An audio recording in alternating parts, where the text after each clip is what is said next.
the birthplace of the Bohemian Revolution from co-work 591 Studios. This is the Steve Brown Art Center Podcast Network with co-host Dale Rueber and producer Blake Tempus. I'm Jim Gillespie, and this is the Jesup News for August 28, 2023. And gentlemen, it's hotter than the hubs to hell. That's right. The hubs of hell. Yeah. Okay.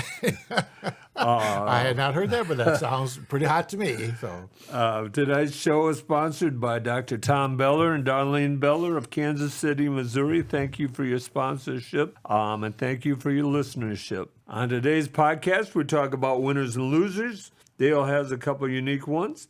We were scheduled to have on Harold Clayton. For those of you that see Harold, he says he will be on next week, so prod him a little bit, please. He has a lot to talk about his time out in the Rockies. Some pretty neat stories. I talk about the Elkader Art in the Park program.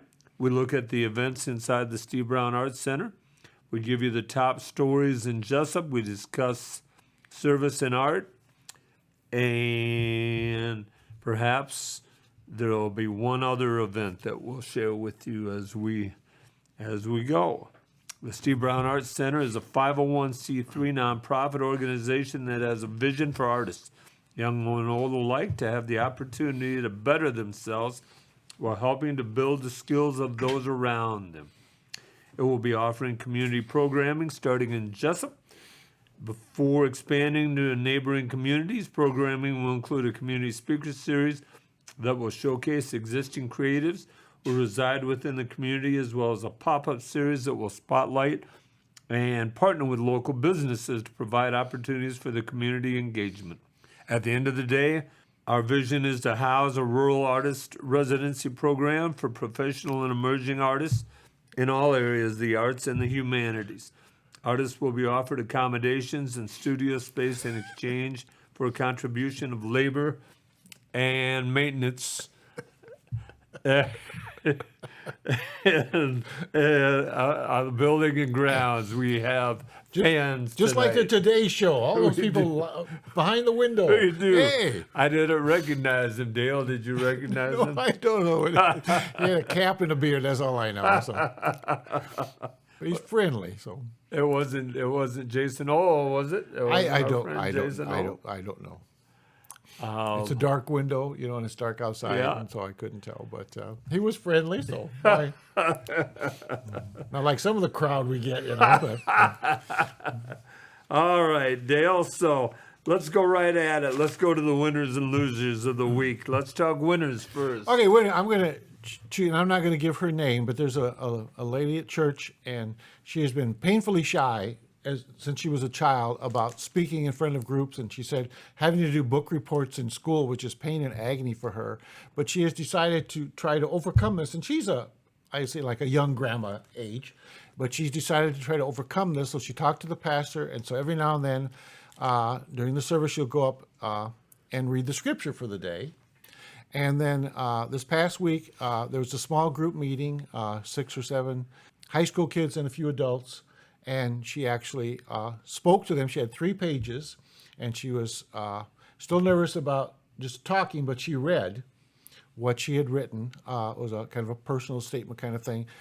She did just really, really well, and I'm just so proud of her. And I keep thinking, okay, what is there that I could work on, even though I'm older?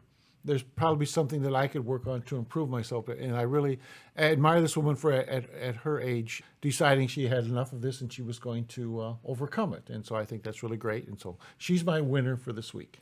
Do you set goals, Dale? Actually, no. My wife has been after me for 50 years now because I don't set goals.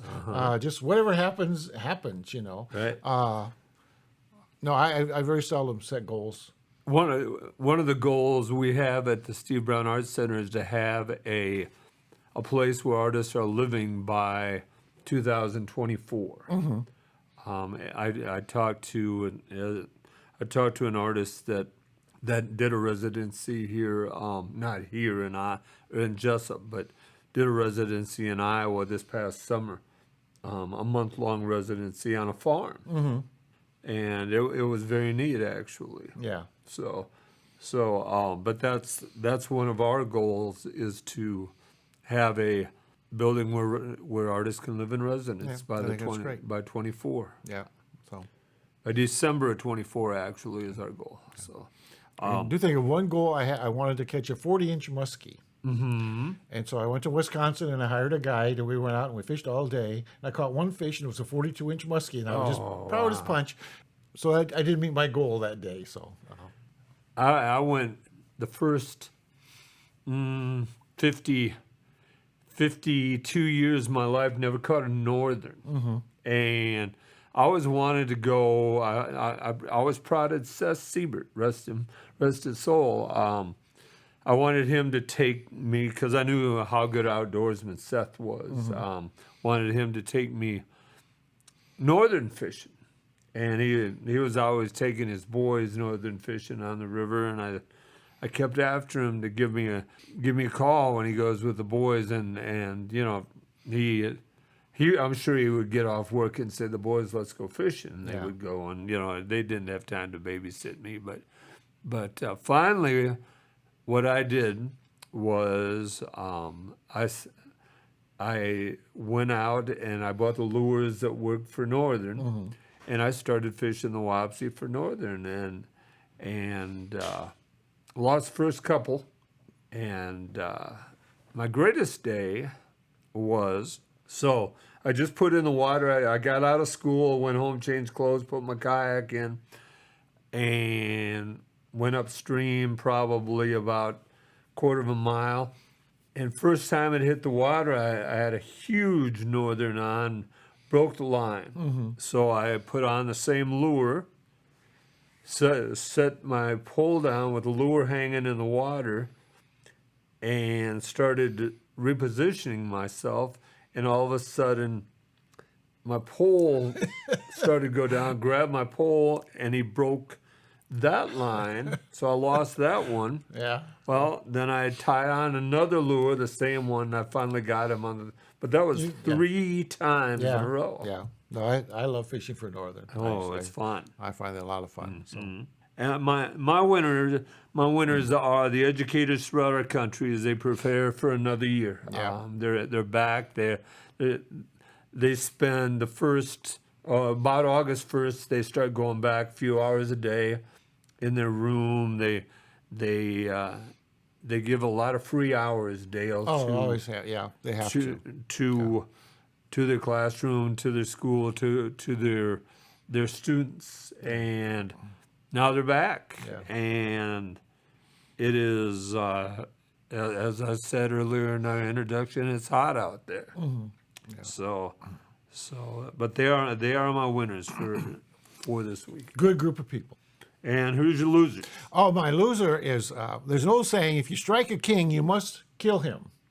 And there's a man named Prigozhin, and I'm probably not saying that right, who led a short-lived rebellion against Putin in Russia, and he cut it off before he got to Moscow.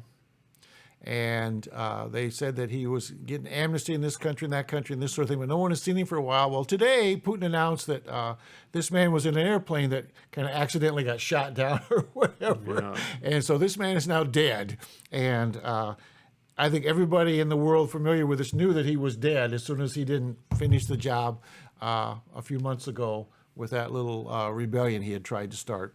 And so he's my loser of the day. And you were telling me, Edward, that his cohort, someone who worked with him, was also on that plane, another leader, and was also killed. I believe the guy's name is Utzin, Utzin. Okay. No, ladies and gentlemen, Dale isn't blessing me here. Yeah, so. But Utzin is his name. He's about 54 years old, and his code name in the Wagner group was actually Wagner. He was the founder. Okay. This Utzin. Okay. But Prozignin. Yeah. Progasian is how I kind of wrote it down. On the social media, he sent out a videotape yesterday. It was posted from Africa. Mm-hmm. The Russians do a lot in Africa to stir up unrest. There are I know that. There are about 30 wars going on in the African continent right now, and the Russians have a lot to do with. It's funny, they don't, they will stir it up, but they don't do anything to make it better once they've stirred it up. Yeah. It's not like the old days of communism where they tried to spread communism to the. Yeah. So, No, I don't think communism is not talked about like the leaders in the 50s talked about communism and what they were going to do with it and everything. He's just a dictator. More, and there's, the communist part is because I think there's a lot of enterprise in Russia. Otherwise, they wouldn't be surviving. My loser is the poor folks working outside during this heat. Yeah. As we walked in, we're taping this at 8:30 on Wednesday night, the 23rd, and the railroad guys have been laying tracks and working on the tracks for weeks up and down from Waterloo to Independence. And these last 2 days have to be terrible outside. Yeah. They are not the losers, but their job is so hard. It can't be an easy job for them right now. No, I'm sure it isn't. All right. I was going to look this up, and then I heard just in the background when I was at home that in Independence, someone had found a 1903 picture of Teddy Roosevelt, who was speaking in Independence it was on a train tour campaign. Oh, really? Yeah, and they were going to put it in a museum or something. I'm not sure it's the Rueber Museum or what. I'm sorry, I keep doing that. But I was going to try to find that. It was on, I think, the Channel 7 News, and I never went back to pick it up. I just heard it in the background. So that's something we need to look into, because that sounds very interesting. Here's news of the Steve Brown Arts Center. The Steve Brown Arts Center volunteers at the Tourism Center the last Thursday of every month from 12 until 4. Yeah. And they will close it for the winter here in October. But it is open every week, Thursday, Friday, Saturday, and Sunday. Jill was here and she talked about that, and they convinced me to set that up. But that'd be interesting if they put that picture in the railroad. Yeah, that would be. Yeah, I'm not sure. I should go back. I also was going to tell you that Mr. Bass does the volunteer program, and my wife was a reading buddy in the Waterloo school system this last year. Well, she got a letter from them and saying that Mr. Bass is setting up a reading buddies program. excuse me, at Jesup, and if she is interested in doing that, she should give him a call. And he had said something when he was here about expanding into that sort of thing. So I'm glad to see that that's working out for him. And he's looking for people to be reading buddies up at the elementary school here in Jesup. And so if that's something anybody's interested in, why, it's a neat thing to do to help kids out. Yep, it is. The name of that program escapes me. What the name of? Yeah, there's got. But I don't know. She just called it Reading Buddies. Yeah, but it has a more formal name also. But if you call Margie up at school, I'm sure she could set you up. More than likely, yeah. Yeah. So, or contact Mr. Bass, because he's the one that I guess is organizing this. Right. And so, the library news for the week, Dale. Little Tot Store Time meets every Thursday at 10:30 a.m. for songs and stories and more. Spice Club, the August Spice is still lavender. By now they have to be running out of that. It's at the front desk.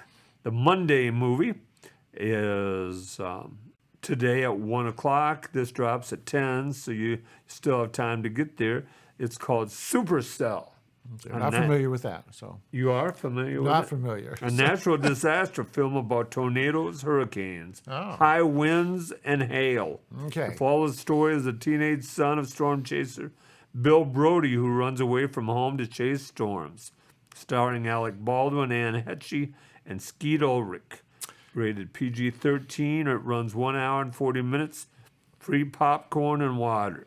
Kids used to run away from home to join the circus, and now they're becoming storm chasers. So, don't forget that the library will be closed for Labor Day weekend. The Jesup Public Library will be closed in observance of Labor Day weekend on Saturday, September 2nd and Monday, September 4th. Early Out Wednesday programming.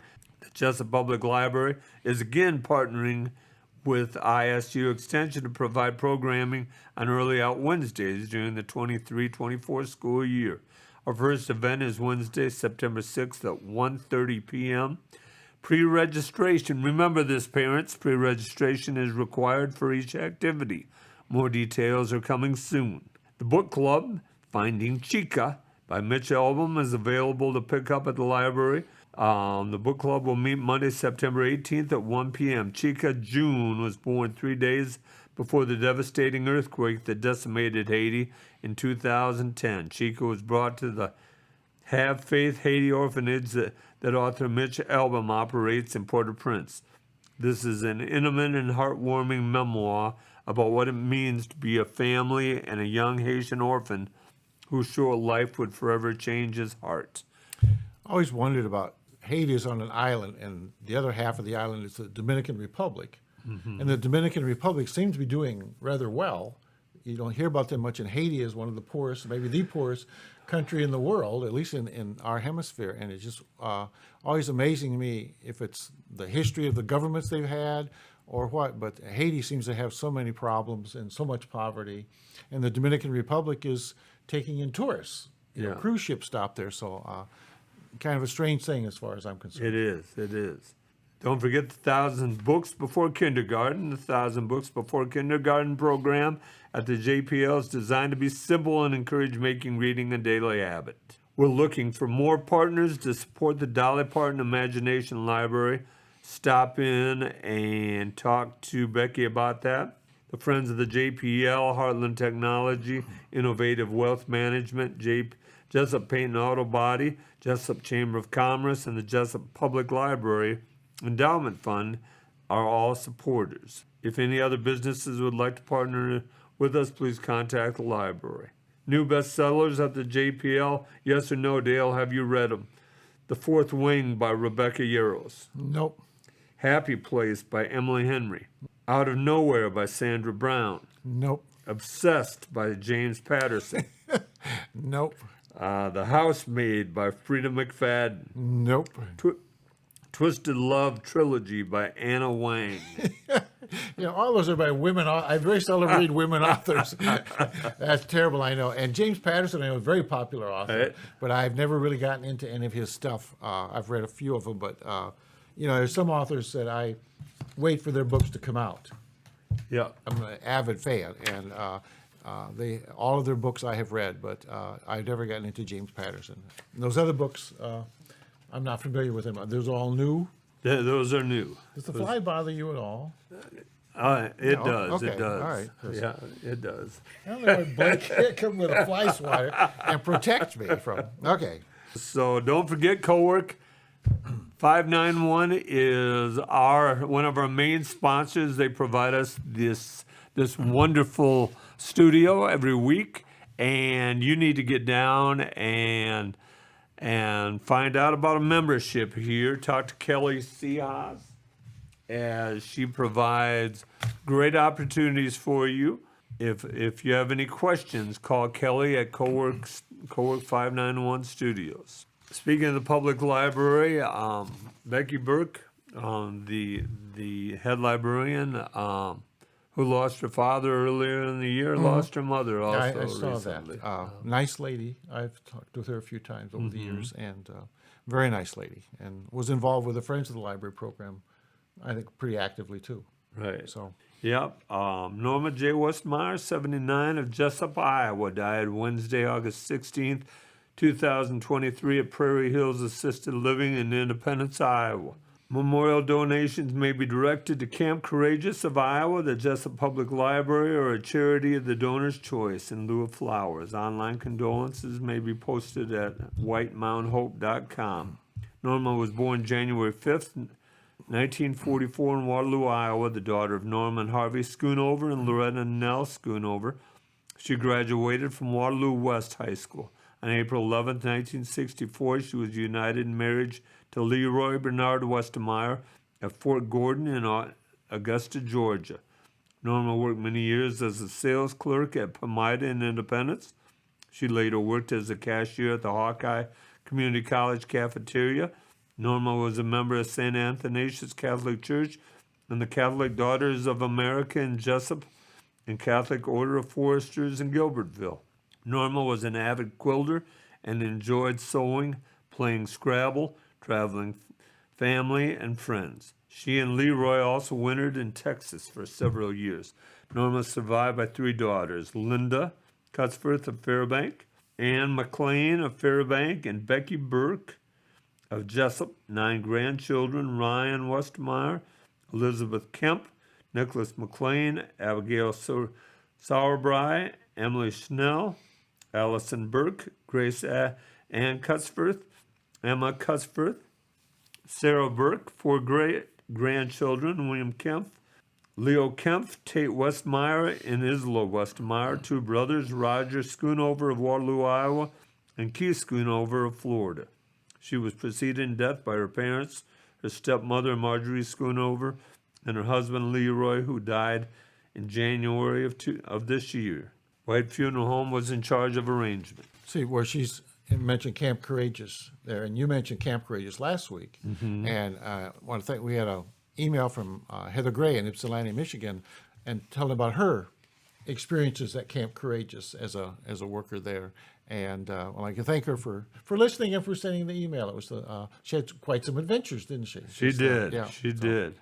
She mentioned Jeannie Mueller-Lee, the lady in charge on the ground. Charlie is the fundraiser. Yeah, that's what she said. And Jeannie more or less runs the camp along with her husband Wayne, who's quite the entertainer. No, Charlie I met just once. He was at a meeting of the Lions Club in Hampton, and my brother-in-law is part of that, and so he invited us over. And so it was a pretty good-sized group, and he spoke to the group, and they sent him. They had a big chicken dinner, I think, every year, the Lions Club there, and sent him several $1,000s every year, and he was there to kind of thank them and encourage them to keep on doing that. So yes. He was a great fundraiser. That's what he is. So. He is. She also had some neat stories about going in the cave. Yeah. The cave is a unique place. Those of you that like spelunking, I invite you to check out the cave down in Monticello. Yeah.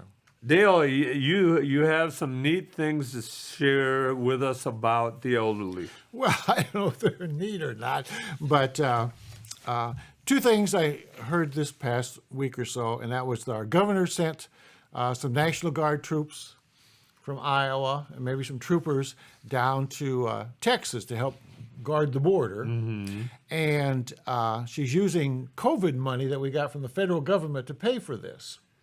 Okay, and then just this morning I heard another quote about Medicaid patients in nursing homes in Iowa, and that Medicaid money comes through the state, and some of it's federal, but most of it's through the state as I understand it. But since 2000 or so, Medicaid patients in nursing homes have been getting $50 a month in spending money for the last 23 years. And this last year in the legislature, there was a bill to raise that to $85. And of course, the bill didn't pass, And I was thinking, wouldn't COVID money make more sense? Because $50 doesn't buy anything near what it bought in 2000. And you figure if you bought some Gillette blades and some shaving cream and toothpaste and toothbrush, you could go through $50 really quick. Yep. And this is a month. And so it bothered me that the way we're treating some of these people. And I remember my Uncle John Clendenin in Old Wine, and he'd be reading the newspaper. And he said, man, here's another article about some woman killing her husband. He said, I'm against that, And I heard that say that so many times. But I'm against people picking out old people and just making their lives so miserable. So I did just a little looking. And Iowa nursing homes, there was 5 new nursing homes in Iowa in July 2023.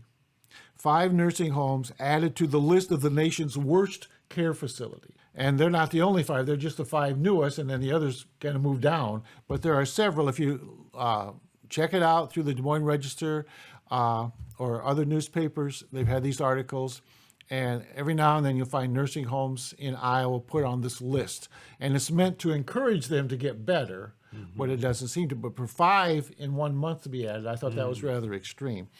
And so nursing homes having I would say an association, an organization where they hire lobbyists to lobby our legislature and legislators, and they give a lot of money to Republicans, I would say, more than anything else.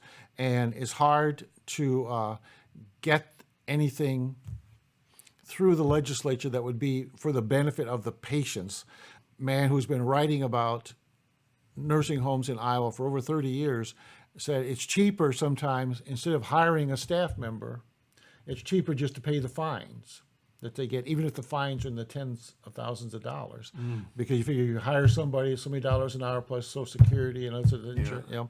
And so it was cheaper to pay the fines. And some of them have hundreds of thousands of dollars in fines that take years and years and years to settle, whether they pay them or not. And a lot of times they're whittled down to practically nothing, to just even a few $100s. We have so few investigators, and now it's even worse because it used to be the Department of Investigations and something. Well, now, you know, she lumped all those agencies into bigger groups, so now it's just one of 4 agencies in one group, and so it's even worse. There's even more responsibility there. But it'll take them months to investigate a claim.